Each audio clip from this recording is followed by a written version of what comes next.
today on the front page of the Telegraph, she's talking about new laws to tackle the prison overcrowding crisis. She's going to make it possible for the Ministry of Justice to bypass councillors that normally decide on planning applications, even if they are on the green belt. There's some talk about building some kind of super prison somewhere in Shropshire, I think it is. Let's talk to Sam Sandworth, former prison officer, host of the Real Porridge podcast. Sam, very good morning to you. Morning, Mike. So, how are you? Yeah, I mean, quite frankly, I'd be locking some of these cabinet ministers up if there was any room in prison for telling consistently lies to the public and saying, we're going to do this, and then they don't do it. OK, Mike, so I've obviously had a bit of look at the 10-year strategy. The first part, the first principle, protect the public, all for that. The second part of that, it says that prison punishes the most serious offenders. So the punishment is prison. Yeah. People don't go to prison to be punished. So if they can't get the language right, I am very doubtful that they're going to get anything else right, mate. Yeah.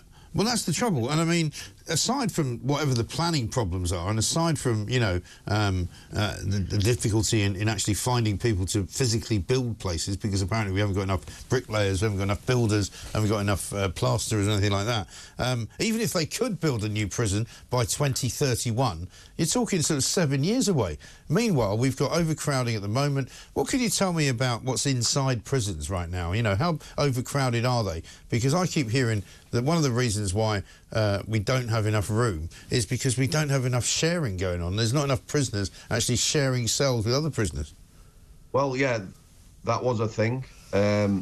Most prisons had double cells. There would be a cell-sharing risk assessment. So someone was high risk might be on their own, but on a wing that I worked, K-wing at Strangeways, 200 prisoners, you maybe had 10 high-risk cells, one person in, all the rest were doubled up. Okay. So we've lost capacity there. But before you even get to prison, Mike, we need to be sending the right people to prison. It says protecting the public, So somebody on social media is going to upset the government, but they're not a threat to the public, are they? No. Somebody who is operating a snide Amazon Fire Stick is not a risk to the public, are they? No. But police are going after them. However, this week, and it's a very sad state, and they also talk about protecting women and children, Right. A lad, 23, certain culture, has forced himself on a 13-year-old repeatedly, and for me, very high risk to the public. He's got community service. Yeah. And So we learned this week, didn't we, that people doing community service can actually do that community service from their own home. God, listen, people, we need to be sending the right people to prison, and we're not. Right. Yeah, they need to be risked. But as far as building prisons, they're going to have the same problem they've had for the last decade, which is it's not building a prison, it's staffing the prison. You know, so... And is it right to say that an awful lot of the staffing of prisons is sort of, you know, handed out to private companies now? It's private and public sector, there's no difference, Mike. They're the same staffing levels, very similar pay conditions. The fact is, they do not have enough people to manage the prison population. They're understaffed. Right. Yeah? You know, they're on about addressing the drugs. They're on about using airport security. Airport security is a fantastic idea, using a portal. But everybody who enters that prison, every prisoner, and everybody, including the #1 governor, needs to go through that portal in order for it to work properly. Yes. And let's face it, I mean, this weekend I saw a video which purported to show a bunch of guys doing a rap song in a prison cell. Two of them were smoking joints. They looked for all the world like they were having a great time. They were playing music, they were rapping, they were recording it, they were putting it on YouTube. You know, we saw just a few months ago that case of the woman who was having sex with the inmate, filming it. I mean, it seems to me like it's a bit of bleeding Wild West in there, isn't it?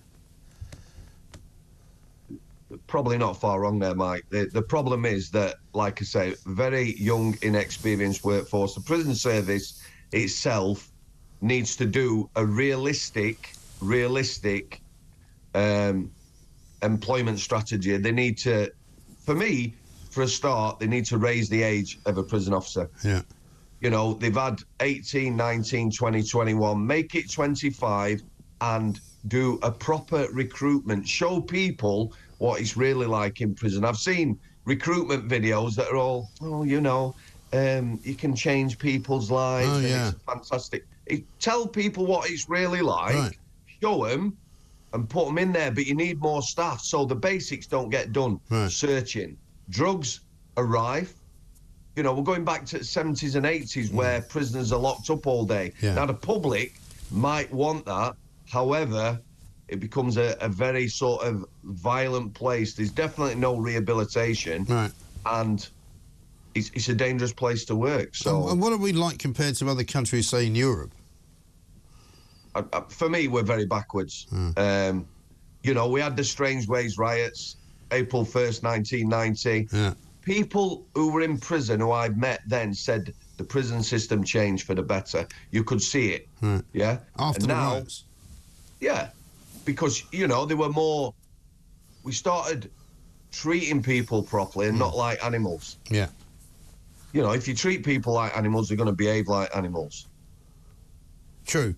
And what about the foreign prisoners? We're told there's about 12% of the prison population who are foreigners. I think it's probably more than that. For me, I've got no problem with them holding them in our jails or obviously taking spaces. It's what happens when they leave or when they finish. Right. For me, deport them. But as you very well know, we can deport someone and within a month they can be back in this country. So... Yeah, it's like a rubber ball. No, it's not good. Listen, Sam, great to talk to you. Thanks very much indeed. Sam Samworth, former prison officer, host of the Real Porridge podcast. Margaret in Birmingham says, morning, Mike. Two-tier Kia will not be able to get out of number 10 for PMQs with all the tractors in Whitehall. Yippee. Well, you say that, but that means maybe Angela Rayner will be in charge. Lucy says this, I'm a woman and my parking skills have really rusted up after living in the country for 30 years. Worked in a local school where the caretaker watched me trying to park and sympathetically commented that ladies don't have a reverse gear in their cars. Listen, I don't want to be held responsible for some kind of misogynistic accusations about women not being able to park. I'm telling you that women are perfectly capable of parking very well. It's just that many women tell me they can't do it.